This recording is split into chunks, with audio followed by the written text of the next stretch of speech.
जय सियाराम मित्रों, भक्तों। मैं आत्माराम ठक्कर, रेकी मास्टर, आपका अपना रेकी हीलर। आप मेरे साथ बने रहिए। रेकी सिखाऊंगा, ध्यान सिखाऊंगा।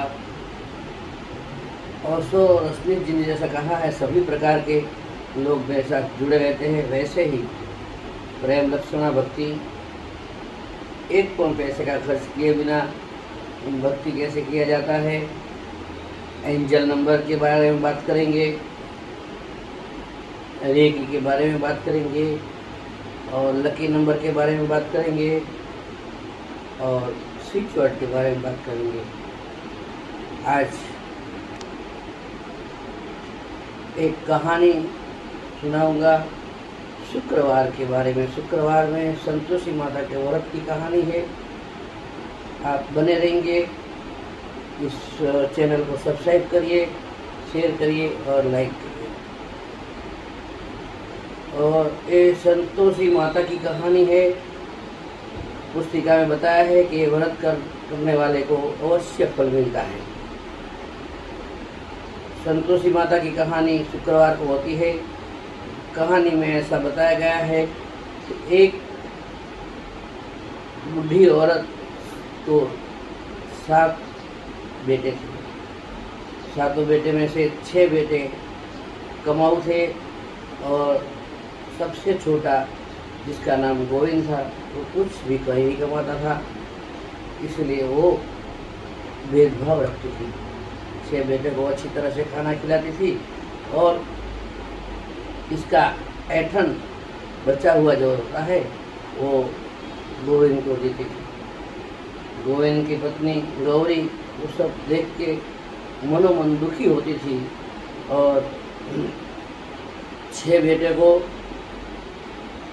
पुत्र रत्न भी थे, और जो गोविंद था उसको पुत्र रत्न की प्राप्ति भी नहीं थी। इसलिए दोनों प्रकार से वो माता दुखी होके इसके प्रति और मायावर्तन रखती थी, इसको अलग से रखती थी। इसका कमाऊ दिकरा का जैसे उसको नहीं रखती थी, और इसी वजह से जो गोविंद की पत्नी थी गौरी, तो बहुत दुखी हुई।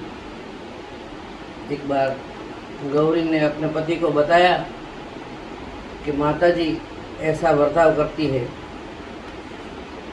तो गोविंद को अच्छा नहीं लगा। गोविंद ने सोचा कि तू मेरी माँ के बारे में कान फुसी कर रही है, ओम नमः शिवाय, इसलिए मैं तेरी बात नहीं मानूंगा।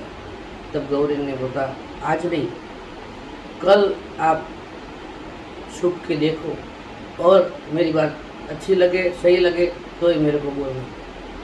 तो दूसरे दिन गोविंद दरवाजे के पीछे ओम नमः शिवाय 6 बेटों को माँ सब कुछ खाना पिरोस रही थी।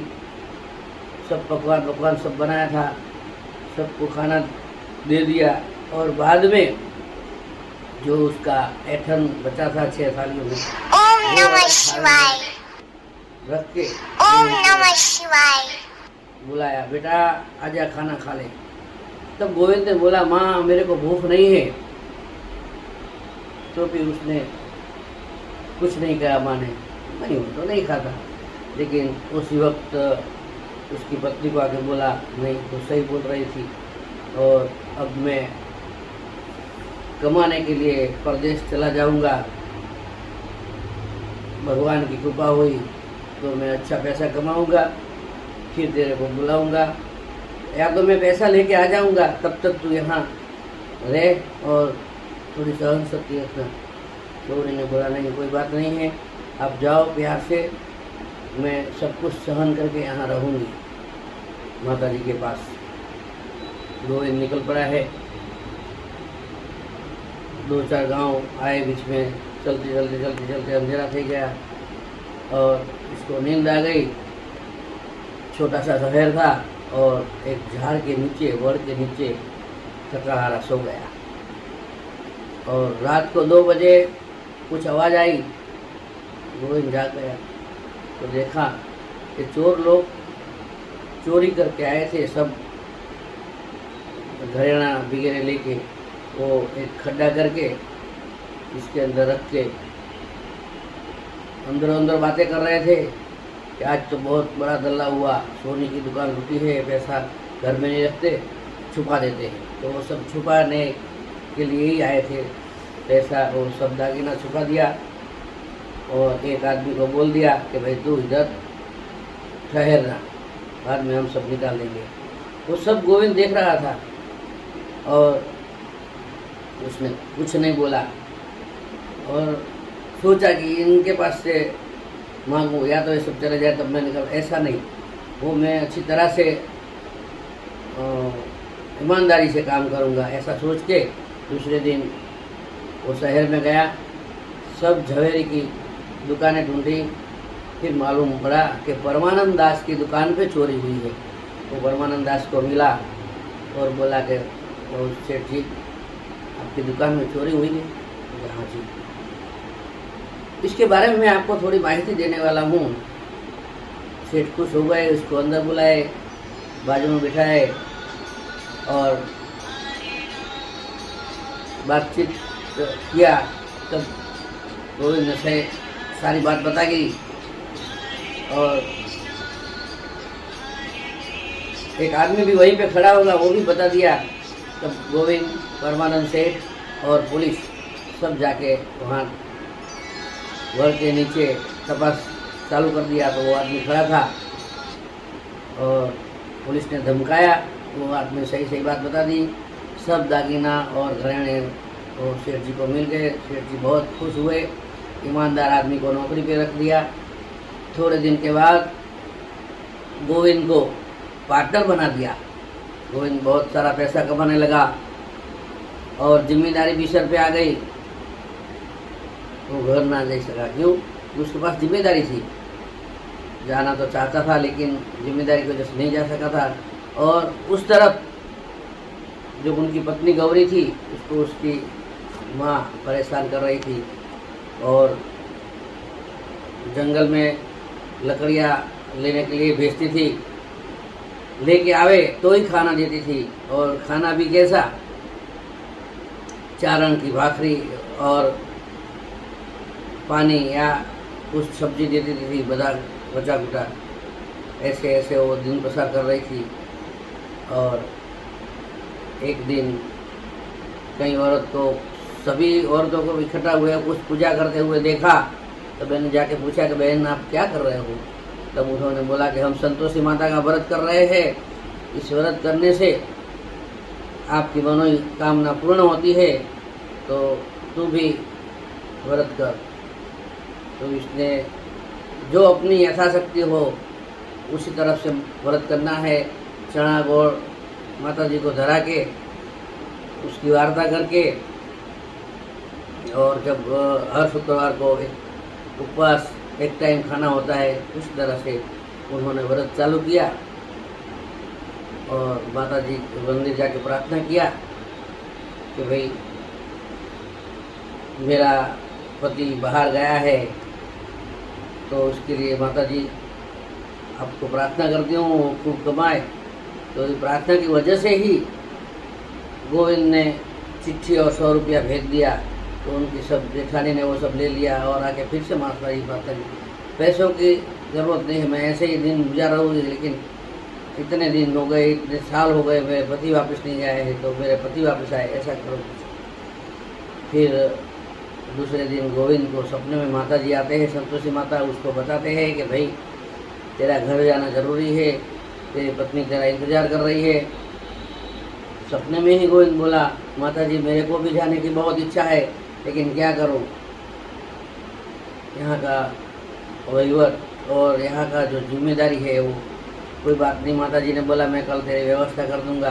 तो सब दोपहर तक तो सब वहीवट कंप्लीट हो गया, जो भी गुरानी बैंक का सब काम हो गया। फिर दोपहर के बाद गोविंद वहाँ जाता है, सारा पैसा लेके, और वो माता जी के पास प्रार्थना करने जाती है।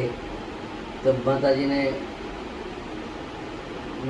भी आवाज़ से उसको बताया कि तू अब तेरा पति घर पे आ गया है, तू जाके ऐसा बोलना कि लकड़ी की भारी लो चारण की भाखरी दो और ठीकरे में पानी दो, ऐसा तो बोलेगी तो तेरे पति को मालूम पड़ जाएगा कि तेरी इसकी माँ इसको कैसे रखती थी।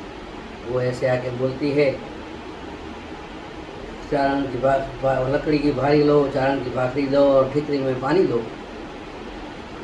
तब उसकी माँ संकोचन बोलती है, क्योंकि वो आ गया था इसका पति और इसके पति ने वो लकड़ी की भारी ली और समझ गया। फिर उसने अपने पैसों से दूसरी जगह पे मकान लिया और दोनों रहने लगे। इसके बाद जब ये व्रत का उजवना करने था तब 7-8 बच्चों को खिलाना पड़ता है, तो सब दूध पाक वगैरह है। लेकिन इसमें ये होता है कि खट्टी चीज नहीं खाने की, यानी कि किसी को पैसा नहीं देने का, वो उस दिन खट्टी चीज ला के खाएगा तो उपवास का व्रत का खंडन होता है। उसकी जेठानी ने जानबूझकर इनके बच्चों को वो आंवली का कातरा दे दिया और बोल दिया कि तुम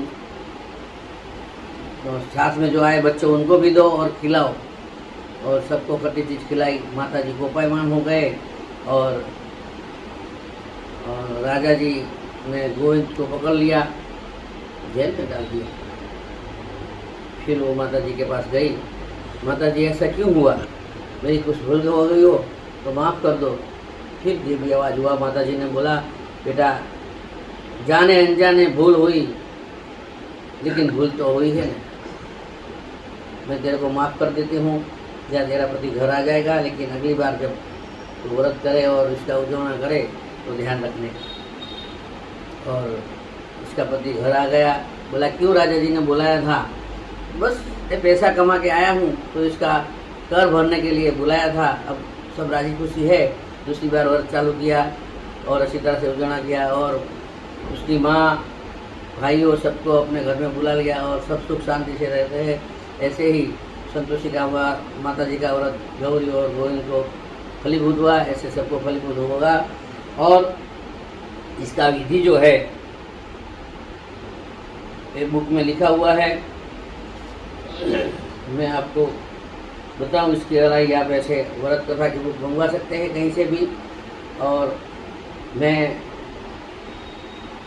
आपको डिस्क्रिप्शन में मेरा नंबर देता हूं, मेरे से भी आप बात कर सकते हैं। जय सिया राम।